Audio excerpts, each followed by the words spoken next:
Hello, everyone. My name is Kristen Mulheron, and welcome to the next webinar in GoProto's monthly office hours series. Today, we'll be talking about rapid injection tooling. One important distinction about this webinar series is that we create the content based on your questions. So you'll remember that you're required to submit a question with your registration. Well, we've used this to craft the content of today's discussion. You might see your questions listed on one or two of the slides, but we also encourage a live Q&A. So don't wait until the end to submit your questions. Take advantage of Q&A at any time, and I'll be sure to get it into the discussion at the appropriate time. We'll not only answer questions as we go, but it's intended as being a more conversational format between the two speakers and those of you here in attendance. Before we get started, I want to do a quick introduction to GoProto and Re3D Tech. GoProto and Re3D Tech recently combined under core industrial partners to form one of the largest and most complete custom rapid manufacturing companies in the US. And just this month, they also welcomed Phoenix Proto Technologies to their platform. Phoenix Proto Technologies is a leading contract manufacturer specializing in rapid tooling and injection molding. And this acquisition expands the team's prototyping capabilities and production volumes even more. So with that said, let's introduce the speakers for today's office hours. So first up, we have Jonathan Wilkie. So Jonathan has had over 20 years of experience in manufacturing for new product design with 2 engineering degrees. He's been guiding clients at GoProto since 2017 in quick turn solutions for injection molding, as well as additive manufacturing, cast urethane, CNC, and sheet metal. Prior to this, he worked for an injection molding company and spent 6 years as a product development engineer at ESAB Welding and Cutting Products. Next up, we have Mark Basinger. Mark has 25 years of experience in manufacturing with a track record of providing manufacturing solutions for Fortune 500 companies, as well as startups. He's a keen focus on understanding the product development lifecycle and how to implement the appropriate resources at key phases. He has an engineering degree and utilizes this to provide solutions for large, complex programs and for developing long-term, trustworthy relationships. Ultimately, he is passionate about helping clients with custom manufacturing, focusing on time compression, cost effectiveness, and quality. So welcome, John. Thank you. Great. So before we get to these two, we'll go through the topics that we're going to cover today. So the topic today is metal tooling with a focus on rapid injection tooling for a wide range of injection molded plastic and elastomeric materials. We have 4 primary topics that we're going to cover. We'll start with a bit of an introduction by discussing the types of tooling and then the features. We'll then do a deeper dive into design for manufacturability, which is a significant portion of time that we've set aside for today. And then we'll wrap up with a brief overview of the process and workflow. Equally as important is what we will not be covering today. So there have been some questions submitted about 3D printing tooling and 3D printing versus injection molding. These are things that we do here at GoProto and Re3D Tech, but this is not going to be the topic of the conversation today. For the latter point, we did do a webinar on this a few months ago, and you can watch that on the Re3D Tech YouTube channel. So you can simply Google that channel, or you can access it using the tiny URL here. All of the previous office hours that we've done over the last several months can be found on this YouTube channel, and a recording of this one will be posted there later this week. All right. So first up, we have the types of tooling. So these are some of the questions that were submitted with your registration on this specific topic. What are the different types of tooling? What are the trade-offs? How do they each compare in terms of cost, quantity, lead time, and tool life? And what materials can they be made from? So to answer this, we have this comparison chart here. And I believe, Mark, you're going to go ahead and kick this off and begin this conversation. Very good. Thank you. So we typically have 3 classifications of tools, and just generally we have rapid injection tooling, bridge tooling, and then production tooling. The differentiation between those is the rapid injection tooling is really intended to quickly get parts out, and our ranges of parts in the 50 to 10K range. Quick turnaround time. The ejection and automation of tools definitely something that we try to look at pushing down in terms of making it manual. Our goal is to probably make a single cavity tool, and you can see generally more classification of the tool below, but aluminums or mud base steels and or P20. This goal is to get parts out quickly and can be used at the rapid prototyping stage when you need to test the validity of a part, or you have a part that just missed the boat when you have production parts going. The next topic would be bridge tooling. We're starting off a injection molding program that maybe you don't have already out to market. You want to test the waters, but the upfront NRE might be a cost factor. This lead time is typically 2 to 6 weeks. Volumes for the parts you can see is 10K to 100K. We might be able to start introducing ejection into it with an automated, more cost-effective part price would be the goal there. Moving to multiple cavities, again, the goal pushing towards higher volume and lower piece part price. And then you start getting into different material costs in terms of your NAC 80s, DME, P20 steels. Goal there, you might have a material that's more aggressive that might be limited on those earlier phases. Going to production, you're looking at a 4 to 8 week lead time, going from your 100K to 1 million. Automation, definitely the goal there, multiple cavities, pushing a tool for higher volumes. With that, you're looking at definitely building in automation and focusing on piece part price. With that, the tool steels may be more in the range of like H13 or NAC 80. Yeah, so one thing can we back up real quick, Christian, just briefly? So one thing to add to that to keep in mind is we have these labeled in 3 different categories, but depending on your actual application, any one of these tools could be used as production. So we have several customers that actually will use the quote unquote rapid injection tooling if they're doing 5,000 parts for the actual life of the program, and they will use that for production tooling. What happens is the tooling's cheaper, part cost is more expensive at rapid injection tooling. Production tooling, usually the tools are more expensive, but the parts are cheaper. I just wanted to add a little bit of color to that so people don't think we're just classifying you in one. You can use it for many different reasons. Definitely. And to elaborate slightly on that would also be, if we're not quite sure where it fits in those boxes, we can always quote both of them and then give you the flavor for either, we would definitely categorize this as this, but you also might want to consider this as a possibility. So we're not putting them in a box and locking them in there. It's just a general classification. Exactly. Yep. So in terms of what the features that you can get, typically as you work your way from the left to right, there might be considerations for things like the tool life. The resin might be a limiting factor. You might have something that's aggressive on the tool. So going down the list there, you've got limited ability to do undercuts formed by sliders and lifters, getting good, better, best. Polish limited on the rapid injection tooling just because of the material type and kind of the goal of that process. And again, moving left to right, getting better as you go to a NAC 80 or something like that, you probably get a much better polish on that.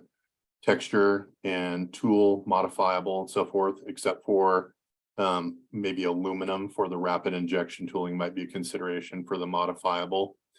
And then moving down to insert molding capability, I have that capability so we can do a DME mud base and then use inserts for these tools, which is another very cost-effective ability. And then typically we'll move right into bridge tooling when you've got 2 shots because of the complexity of that, being able to shut off the tool, being able to get a nice clean parting line between the 2 parts. We generally don't do that with the rapid injection tooling, but bridge tooling and production tooling can certainly do a 2-shot tooling scenario. Any other thoughts on that, Jonathan? No, I think you hit everything there. Before we move on, yeah. we have a couple questions that have come up, and I think one's important as a point of clarification. So on the previous slide, we talked about lead time and part volumes, and I think it's important to clarify what you mean there by part volumes. One of the questions that came in is, for the 1 to 3 week lead times at 50 to 10K part quantity, can we get 10,000 parts in 3 weeks? Yeah, so typically our lead time is going to be, we're classifying creation of the tool. So that would be kickoff of approval of the kind of tooling structure to first article. Unless there's a very strange situation, we're probably not going to fully commit to a high volume of parts. So that 3 weeks or 6 or 8, kind of those classifications is from kickoff to first article. Then from then we would generate the molding after approval of those first article parts.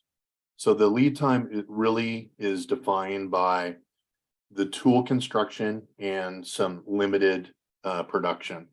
Follow-on production orders are typically going to be in the week to 2 week maximum lead time for those higher volumes.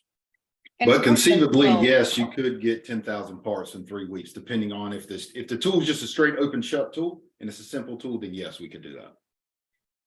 And we will be, just for the rest of you know, that at the end of this, the last part of this webinar, we are going to be going through what the process looks like. So you'll have a little bit of better idea of that as well. One other question is, can you compare the cost, ballpark cost for these things? Yeah, I guess there are multiple factors there. So an example would be single cavity rapid injection tooling versus multiple cavity production. You might be talking a full 2x, but in between there, if you were to directly relate single cavity across the board there, you might be going 1x to 1.25 to 1.5 would probably be more of a scalability. Again, depending on automation, the part complexity, we might be able to get a lot of cost down with your NRE on a rapid injection tool by doing manual tools components instead of the automation. So unfortunately, it's very difficult to put that into a very specific number. But in generality, I'd probably say that each time you move from one in a similar type of tool, you're probably jumping up about 25% in each one of those categories. Great. Okay. The good thing about it, Sorry? the good thing about that is you can ask us and we'll quote it multiple ways. And so we're going to give you a suggestion, but we won't dictate something, and we can certainly quote it multiple ways. Great. Okay, so moving on, sorry to rush along. We have quite a few topics to cover today. Next on the list is features. We actually only have one slide here for features. These are some of the questions that were submitted. We might get to some of the other questions regarding features in the next section, which is on design for manufacturability. So again, feel free to submit any additional questions regarding features in the Q&A, and I'll fit them in where it makes the most sense. In the meantime, for this one slide, Mark, do you want to go ahead and address some of these questions? Yeah, just in general, if you have undercuts that require tooling, we can definitely do slides, lifters. Another consideration might be doing a pass core. So depending on how you design your part, we can look at this for design for manufacturability. We might have a dialogue situation where it requires a part redesign. So if the combination of complexity of how we construct the tool, possible modification for doing a pass core if the feature allows and it doesn't affect the cosmetics, but then also potential redesign. It also addresses the final item down there, which is texture and draft on parts. If you had a very long draw inside of a tool and you have a light texture, we would be able to give you the definition of the draft to make sure that we can get that without getting drag marks on the texture. So many of those considerations we can address up front so that we're not chasing it or addressing it once the tool is constructed. So we have good knowledge on general length of draw of the part compared to the texture and the appropriate draft required. Okay. Moving on to design for manufacturability. As I mentioned earlier, this is a big topic. We have these kind of questions here that have been submitted that we're going to address by walking through actually a real world example. But before we get to that, there are a couple questions we need to address first. So namely, what level of part complexity can we accommodate, and what kind of support can we expect regarding DFM? Mark, do you want to go ahead and address Yeah, these? so just from a high level, you give us your CAD file. Typically, you're gonna have a 2D print, a PDF, and your step file. From that, we will analyze it and we can provide parts that are extremely complex. But again, we will list the cores, sliders, all the complexity, what's going to be required. In some cases, we might have to require a redesign, but in general, we don't redesign your part to match our process. We will look at your part, and as long as we can take the complexity of it, we'll show you what's involved in order to create that part, which is a huge factor. A lot of companies base themselves on saying, as long as you give me something that's pretty straightforward, then we can execute upon it. We can definitely take on a much more complex tooling construction. So we're not afraid to tackle it. It's just we will list all the components so that you understand what we require to do that.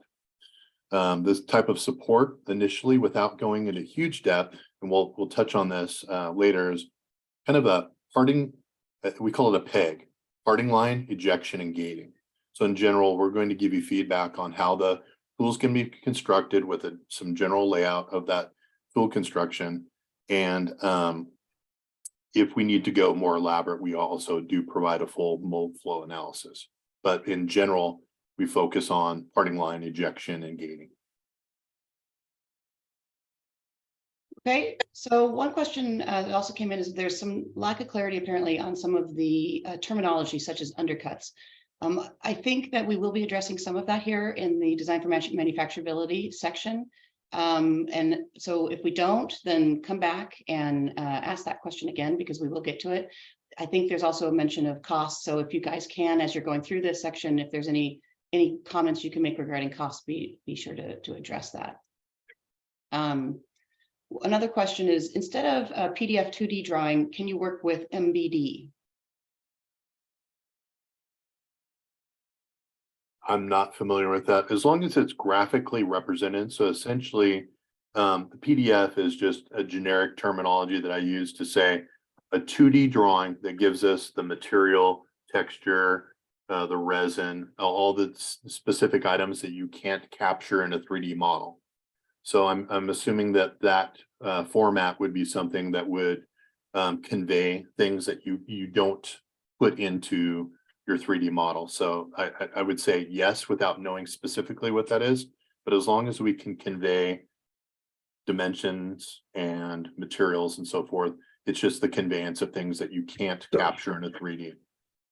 Yeah, so on that, MBD stands for model-based definition. So just a quick look up on that. It was what they're doing is you would traditionally think of a PDF 2D print, and all that information would then be translated into the CAD file. So conceptually, yes, we could use that. The challenge is we're going to take a general file, like a step file, for instance, and if all that data is converted to a step file, we're not going to take a native SolidWorks file and look at it. So that's where all that data would be captured. So my concern would be, will all of that information translate in an MBD file instead of having it on a 2D print? Can you do a tool design from an STL file? No, it's got to be a solid model, solid closed model step file. Okay. Right. Well, let's move on. So here we have the part that we're going to be using as our real world case to answer all your questions that we have on the DFM. Jonathan, do you want to kick this off a bit with some background? Sure. Thanks, Kristen. Thanks, Mark. So what you're going to see here, we're going to walk through this as a real world example. So if we're working with you as the customer and designing a tool, this is going to be the first slide you would receive in a PowerPoint presentation for a DFM. So you can see it's just showing the CAD files, picture of the part. That's after it's been molded. That's just to give a representation, but you would just see the CAD, and then you would see those details down there of material, shrink rate based on the material, and the cavity. Is it a single cavity tool? Is it a dual cavity tool, quad cavity tool? As you can see, this one is single. So 1 times 1. Next slide. This is going to be where we would show proposed parting lines. So as you can see, the middle line there where it says PL is the parting line, and then the cavity and core, so the tool is going to open this way. And so the red, as you can see, that's represented on the graphical images of the CAD, shows where the parting line would be. So you would receive this. Next. So this is going to be gate locations. So where we would propose to and have gating for the parts, or where actual molded resin would then be shot into the tool, those two locations. These would be the proposed gate locations. If you've ever looked at a plastic part, for everyone on here that may not be completely familiar with injection molding, sometimes you'll see a little round snippet, if you will, that's raised just a little bit above the surface of the plastic. That's the gate. And that gate is where the molded resin is then pushed into the tool to form the part. Ejector pins.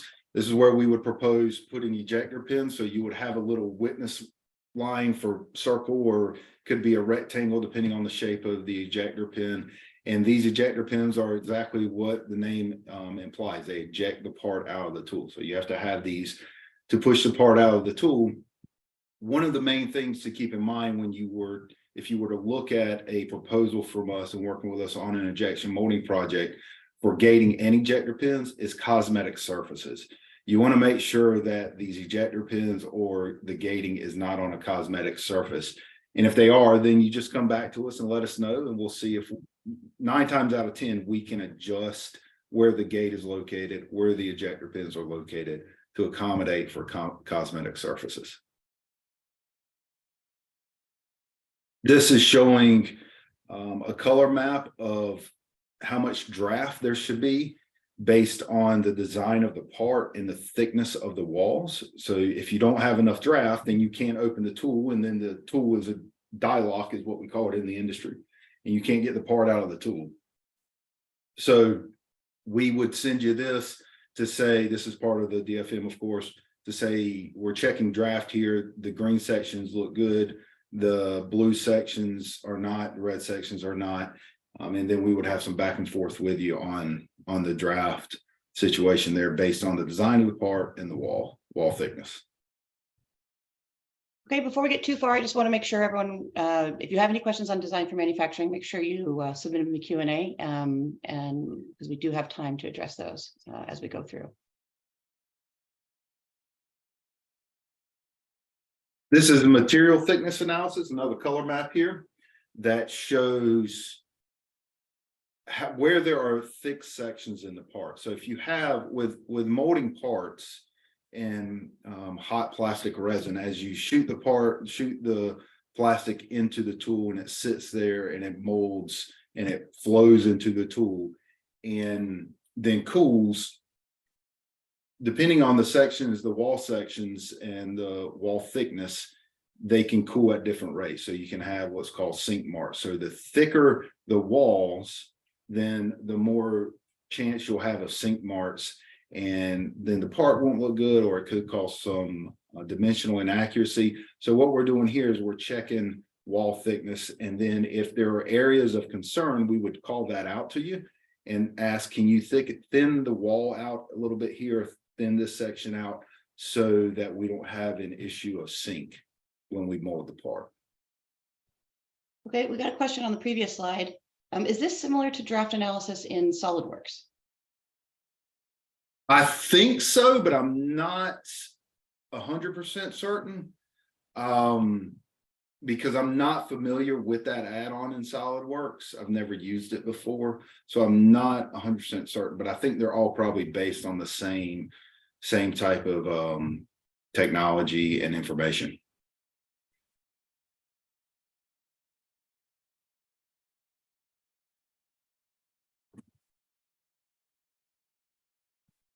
So right here, what we're looking at is different undercut features. As you can see in the far left-hand picture there, as you're looking at your screen, where it says the undercut features will be released with hand load inserts.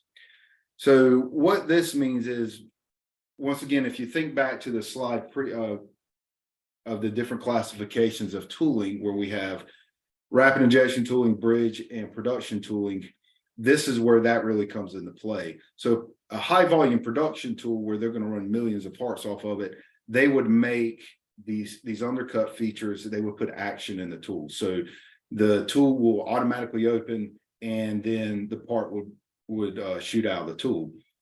That makes the tool very expensive, but it reduces your cycle time. So it makes the part cost cheaper. So high volume, that's what they're looking for. Low volume, if you're looking at 5, 10,000, 20,000 parts, a lot of times you're not so concerned about the part cost, you're more concerned about the tooling cost.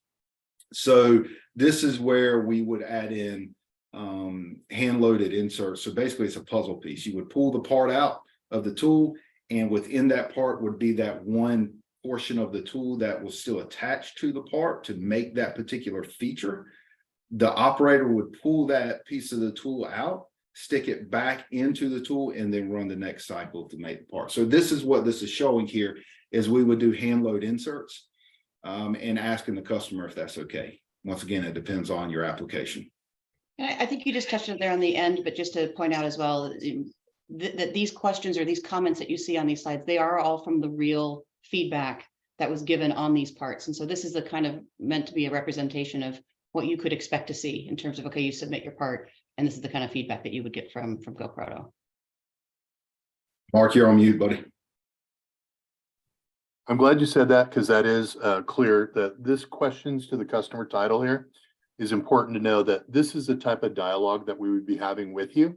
And so this might come as a surprise. You might say, oh, I didn't realize that my design had this piece there. Now I see that I would need to modify this. Otherwise, I'm incorporating some additional costs, some lower cycle time in the tool and so forth. So that's why it's important. Our engagement and getting to this level is just our commitment to you to make sure that you're understanding what we're seeing.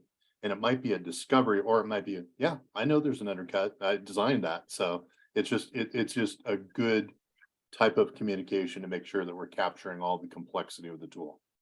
Yeah, we have this dialogue on a regular basis with our customers when we get into tooling projects, because we will not start cutting steel to make a tool until we have submitted this to the customer, reviewed it with the customer, and the customer gives their blessing and signs off on it. This is another question to the customer. Let me read this.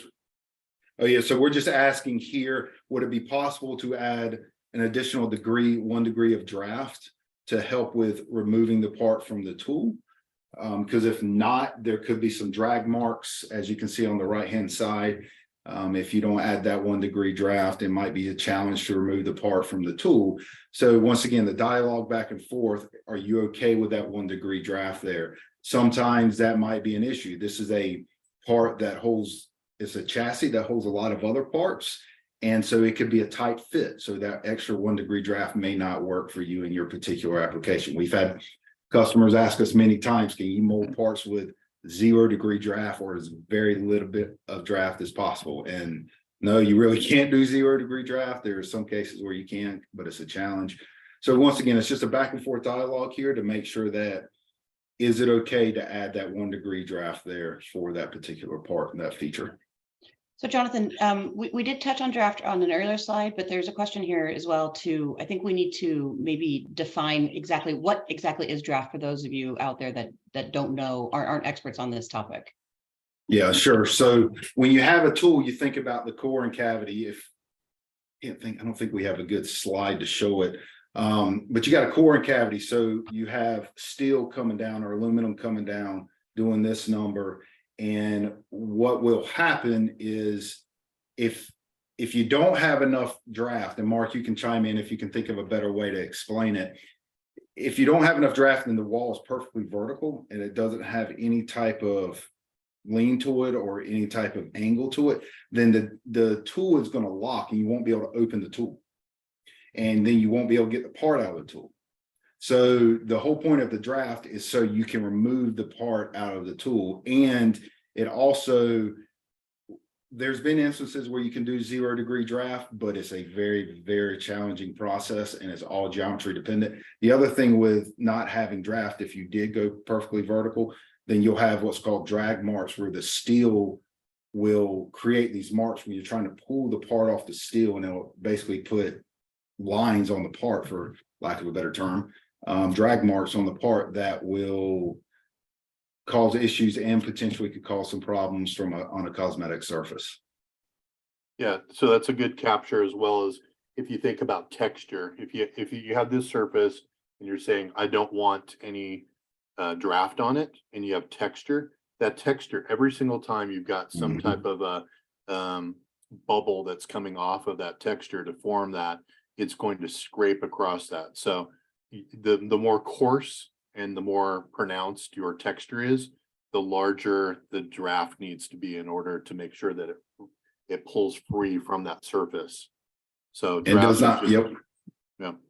Yeah, you don't want to have drag marks. If you got a nice textured surface, you don't want to have drag marks pulling across that textured surface, because then it defeats the whole purpose. It doesn't look good. Good. Is that, I think that covered that one. Oh, I can't really see. Hold on a second. While we're waiting on Jonathan pulling that up, there's a comment. It says, by the way, SolidWorks draft analysis will tell you the draft angles relative to a mold opening direction. It does not advise if you need more draft depending on size and complexity of an area. More of a comment than a question. I don't know if Jonathan or Mark, you have anything to add to that or confirm? Yeah, I mean, I think that there are tools out there that try to give you a best practice. What we will do is take some additional efforts to make sure through mold flow analysis, if we go through that full process, to analyze that, including draft. And there are general guidelines. And so we will use best case practices and tools similar to what SolidWorks has loaded into it, and just, double check it. It's probably good to have a second set of eyes on it to make sure. We don't want to get into tool construction and then say, oops, looks like, we didn't follow this protocol. We might be a tiny bit conservative, because again, we're the ones that are executing upon it. So we're going to maybe be a tiny bit more liberal on that, but as long as we can accommodate that draft, then it should be fine. So there's kind of that back and forth between functionality from the customer and a desire, and then the execution. And so that's why there's dialogue going back and forth to make sure that we can kind of get the best case scenario. Yeah, sorry about that. I had a little bit of a technical issue on my screen, but we're good now. So before you move on, Jonathan, I just will follow up on Mark's comment. There's another question. It's a great one, I think. Is there an NRE charge for this back and forth with the customer to optimize the design for cost and performance? No, I mean, ultimately it's our goal to try to get that. Now, if there was a design that created an unmoldable feature.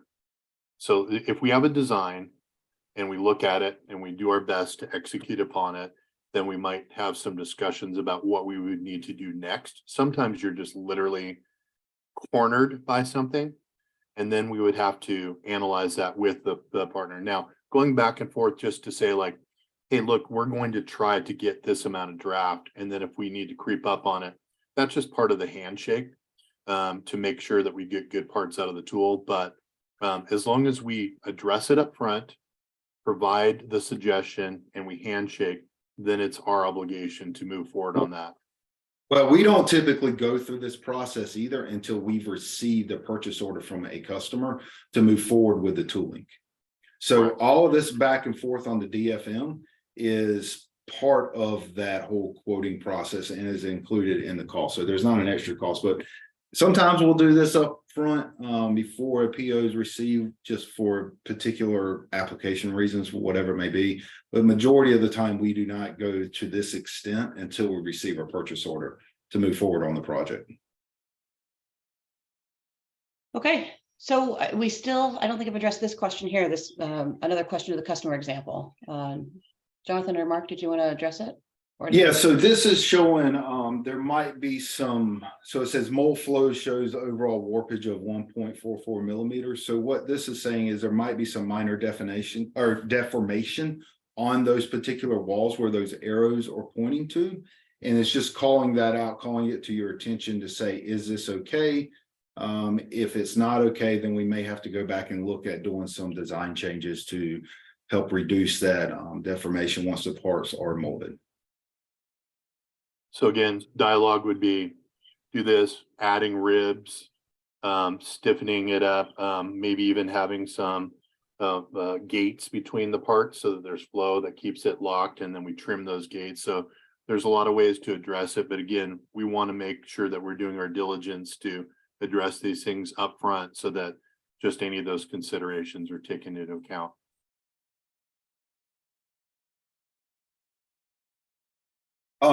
So this is talking about mold flow analysis. Like Mark stated earlier, this is not something we typically do on every project. We can do it. It's an additional cost measure because it's a separate, pretty in-depth piece of software, which mold flow is. So with mold flow analysis, what it's going to do is it's going to actually simulate molding that part. And I think we have a quick video just to sort of show. Yeah, there it is. So this is showing, you can see what looks like the two pins that are coming down there on the left and right side of the part in the middle of the screen. Those are the gates. And that's where the injection mold resin is actually being pushed through those tubes into the tool to make the part. And then you can see it flowing out from there to actually create the part. So this is sort of just a quick snapshot of what mold flow analysis does. And then it gets really detailed from there. Showing different shrink rates at ejection across the part. This one, for the most part, looks pretty good. You can see a few little red spots there, 6.5%, 5.87%, 3.5. And those are areas that we would catch and we would have a conversation with you about that. It's not saying that the part won't mold. It's just saying you might have a little bit of surface issues or a little bit of deformation in those particular areas.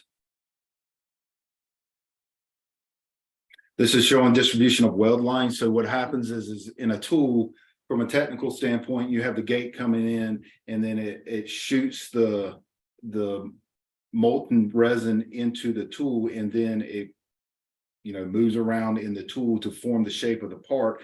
And then you'll have these weld lines or knit lines where the resin from one side, one gate side, and the resin from the other gate side actually form together. So that's what we're showing here, is just the different weld lines or knit lines of the resin coming together to form the part. Does leave a little bit of surface defect, but it's not real noticeable unless you look pretty closely. And if it's an internal chassis part like this one is, typically those are fine. If it's on a cosmetic surface, then we can have some discussion back and forth and see what we can do to eliminate those to the best of our ability. But you can't get rid of them.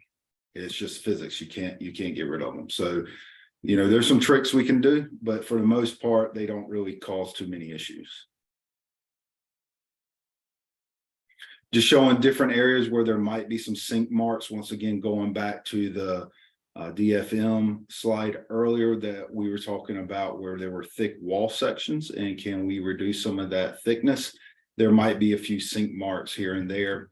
Once again, it's a dialogue back and forth. You've heard us say that several times now. We don't know exactly how you're using the part, so we would have to have that conversation with you and say is this okay or not.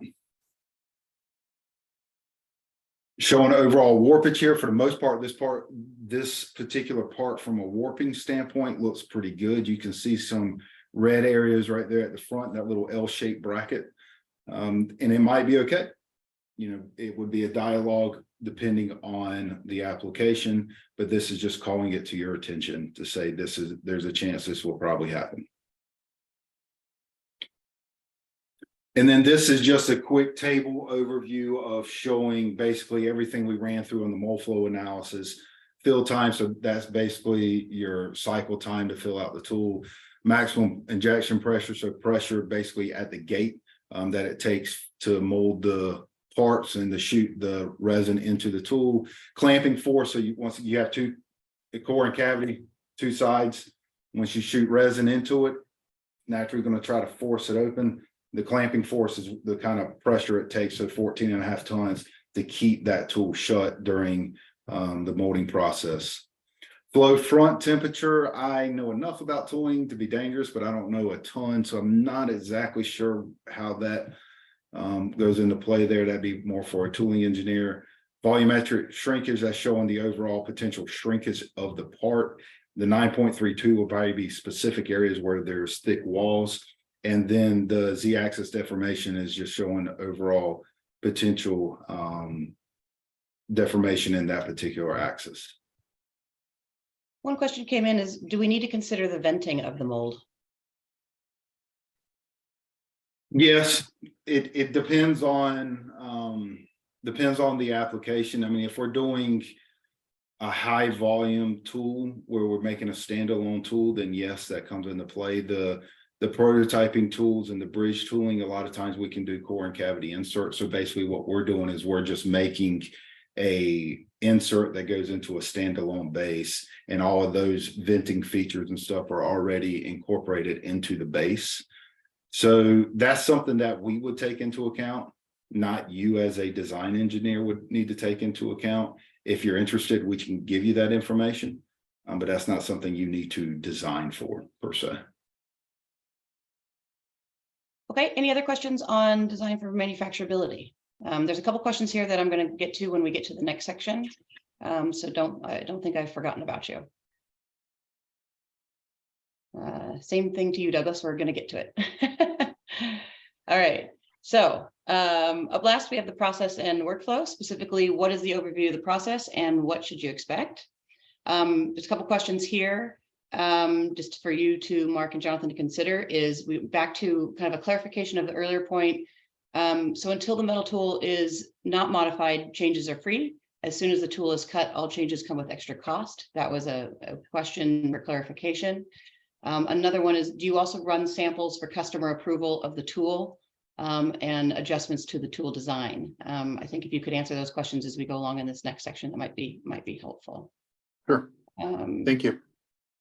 And then, yeah, we'll get to the rest of them in a bit. All right. Okay, so again, these tools are going to be made outside of your site. And so we want to make sure that you are aware of the process. And so something that we do that gives you peace of mind is a digital picture. You want to know after the first, 10 days of progress that the core and cavity have getting rough machined. You want to see along the x-axis there, the item type. And so you can see the arrows and the schedule. So during that process, we will give you weekly updates. And this is a very great tool for you to have peace of mind. And then it's supplemented with an actual image showing you that, hey, look, it's not just a chart, but it's the progress that's happening on it with the actual date, and then evidence of the image showing that that particular stage is actually happening. So this is a great tool. People praise us for this because rather than just giving a quick update, yes, we're about 60% done. What does that mean? This gives much more credence to the actual stage we're in. It gives you a physical representation of the progress of the tool. And again, we don't normally use this to like, oh, we're going to stomp the brakes on and, change something. It's normally just kind of a peace of mind progress of the tool so that you can see where we are and make sure that we're charting well towards the completion of the tool on schedule. So this Gantt chart and supplemental pictures is an excellent tool for us to convey percent of completion and stage. Mark, did you touch on that is sent on a weekly basis? Correct. Yeah. Okay. Yep. That's kind of, again, we can do any kind of date as long as it's, but our typical reach out is once a week. And again, if you get a 2-week tool, it's kind of like, it's going to be done before you get your first one. But, at the same time, for some of those more production tools with a 6-week lead time, if you're tracking that, you'll get a couple of updates to make sure that you can see that we're on schedule and everything's going well, and the pictorial reference to that particular stage. So in terms of first article inspection, it's our goal to make sure that every part that comes out right from the beginning is perfect, but we all know that dealing with plastics and heat and tool construction, there's things that happen. So at the first article inspection, our general rule of thumb is upon completion of the tool, unless otherwise handshake, we're going to typically do about 8 to 12 samples. And with those samples, we will identify your critical DIMMs that are located down below. They're circled. We've got items 1, 2, 3, you can see the numbers kind of circle around those bubbles. And we will capture the essence of what's important from you. And then this relates to the next slide, which is then measuring to that. We will then identify those specific items and then do the method of measurement and the windows of the tolerancing and where we lie within that. So you can see, for example, down below, it's like, okay, here's this, and then we've got a reject on this particular thing. So as we're going through that, we will give you feedback on that first article. I would say we normally get very good results out of the gate where the parts are completely usable. But if not, we will shoot the parts, we'll identify the dimension that's out, and we will begin reworking the tool as those parts are working their way. Unless you say, wait, the part might be the part might work perfectly fine just like it is before you make that tweak, let us fit it. But again, we take the process of the first article and your drawing seriously and want to convey a tool like this that shows you the results of the molding exercise and what we're finding out from those initial first articles. On a first article part, we do not go into the texturing of the tool, because if we texture the tool and then we find out that there's something that needs to be changed, then it's, you're essentially defeating the lead time of that texturing as well as the ease of retexturing it. So what we do is we send you first article parts that are untextured, call it maybe a T0. And then once everybody's happy with the first articles, then we proceed with the texturing of the tool. Just very quick, there was a quick question about the tools. Now, these tools are your property.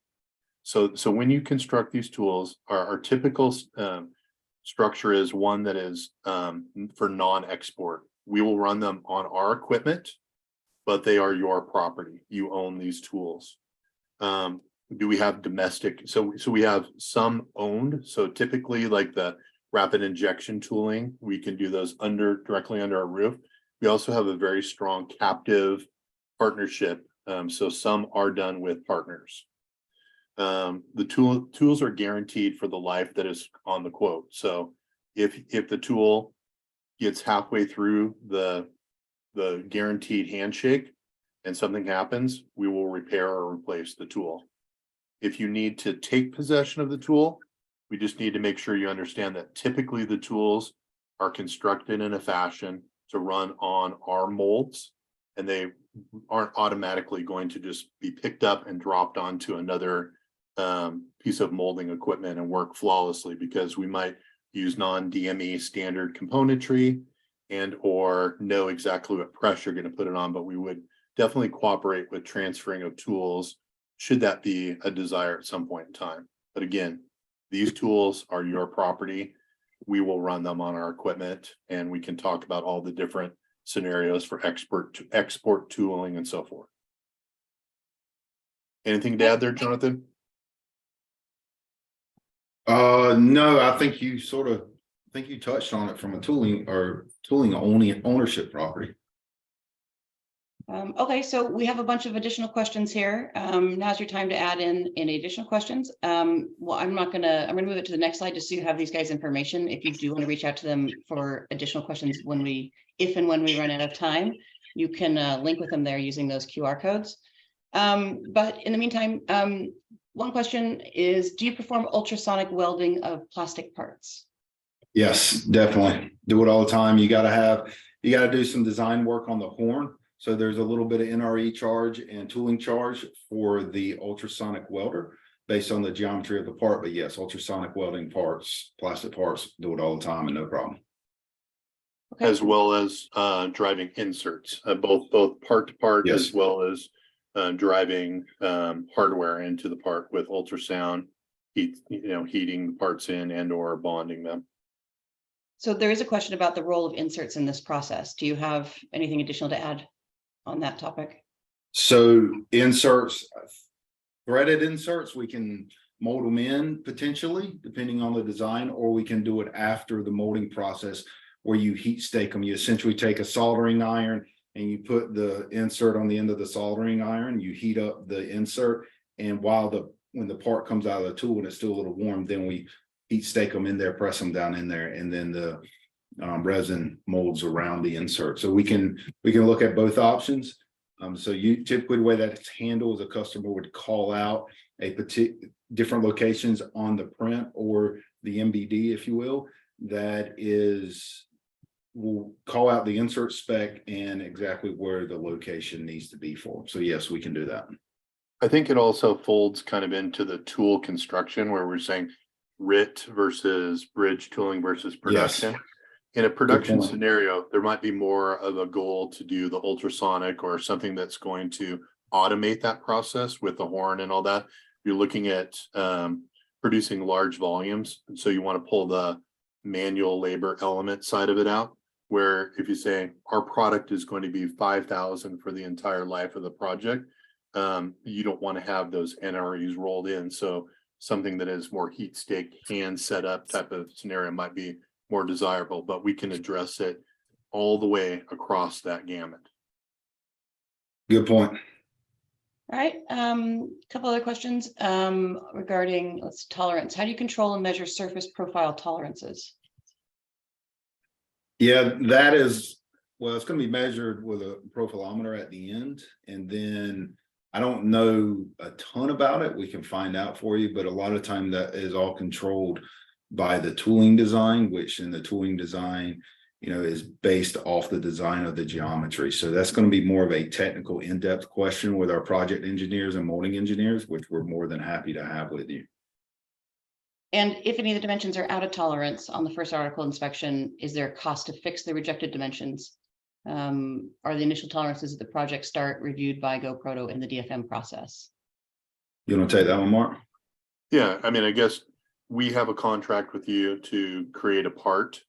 We know that the tool, we're going to go through those responsible steps of doing the full analysis and looking at those dimensions.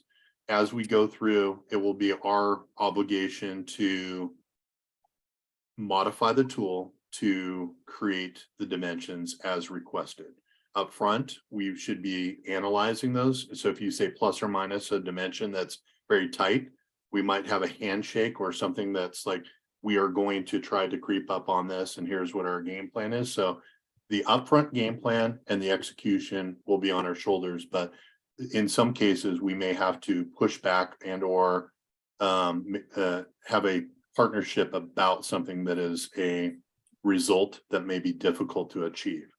But the bottom line is, if you have it on the print and that's the dimension you want, it's our goal to get it to print. So there's a question as well about where these are being produced and anything regarding ITAR restrictions. Jonathan, do you have anything to say about that? Sure. So we have locations, we have molding and tooling locations all across the world. We have them overseas in China and Asia, as everybody in the world does. And then we also have them stateside.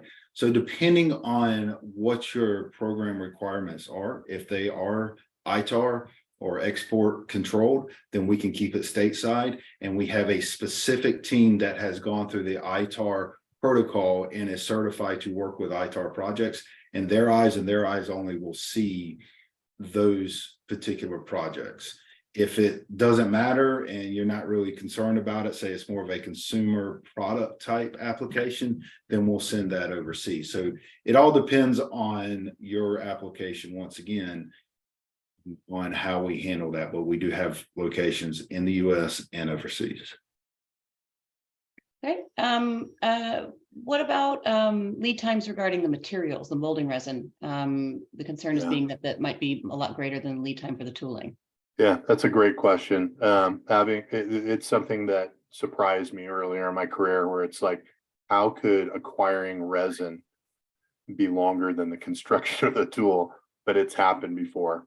So what our obligation is, we have some very strong partners that can acquire stuff like Poly One, and we're aligned well with people that can find the material. We also look at what you have on the print, and before we make the full commitment, we might say, this looks a lot like this PC ABS blend. here's where the tool is going to be made. This is what we can acquire. So like one of them in particular would be like in China, there's Cheme. So that we might say, you're calling out X. Here's the X equivalent. Is this acceptable? So we will look at those things up front because you're absolutely right. The lead time for the material could be longer than the construction of the tool, which is baffling, but true. Yep. Especially in this day and age where supply chains are all up in the air and they're starting to level out and normalize again, but it still can be a challenge. So like Mark said, if we can find the equivalent, we'll send you the material data sheet so you can review it. And then if you accept it, we'll go that route. Mark, did you touch on it? And maybe I just completely whiffed on it, but did you touch on that we would try to, if need be, if we can't source an equivalent or get the exact one, we would try to find a way to source it stateside if the tool's overseas and ship material overseas? Yeah, so we have, again, strong partners like, Poly One and some of the other companies. If we need to, again, and we'll make sure that we capture that up front. So the entire rolled cost includes acquisition and shipping. So if there's a drop dead, this has to be the material, no ifs, ands, or buts, we can do that as well. So we don't have 12 materials and say, pick those. If you have a unique material, we'll analyze it, make sure we can run it properly, and then we'll acquire it, whether it takes us domestically purchasing it and getting it to our factory or providing that kind of equivalent and making sure everybody's happy with that designation. And to add on to that, another thing, and we have a couple programs going on right now in the injection molding side of the business where we've had customers say, hey, we get buckets and gallons and drums of this for production. So we can grab 50 pounds of it and send it to you for your tools because you're doing prototype tools or bridge tools for us while we're waiting on production. And we have drums and drums of this stuff. So we can send you a drum or we can send you 100 pounds, 200 pounds, whatever it may be of the actual resin. And we will do that as well. The only thing from that standpoint, once again, I think the theme has been there's a lot of dialogue. I think everybody's realizing there's a lot of dialogue between us and you as a customer. We would need to get material data sheets up front from you. If it's resin you're going to send to us, so then we can send it to our engineers. They can look it over, calculate shrink rates, design the tool for that particular resin. But we've done that several times. We got a project going on right now where we're doing that particular scenario. Customer supplied resin. Yep, Exactly. absolutely. Okay, before we run out of time, I'm going to jump ahead real quick and just mention we, as I mentioned earlier, we do this on a monthly basis. Every month it's a different topic. Next month on April, went too far. On April 26th, we're going to be talking about metal 3D printing. So join us then. You can register using this QR code today. Obviously, you can use that tiny URL down at the bottom, and you also will be receiving emails. So April 26th, same time, and we'll do a similar thing, just different topic. So thank you everyone for joining us, and hopefully we'll see you next time. All right.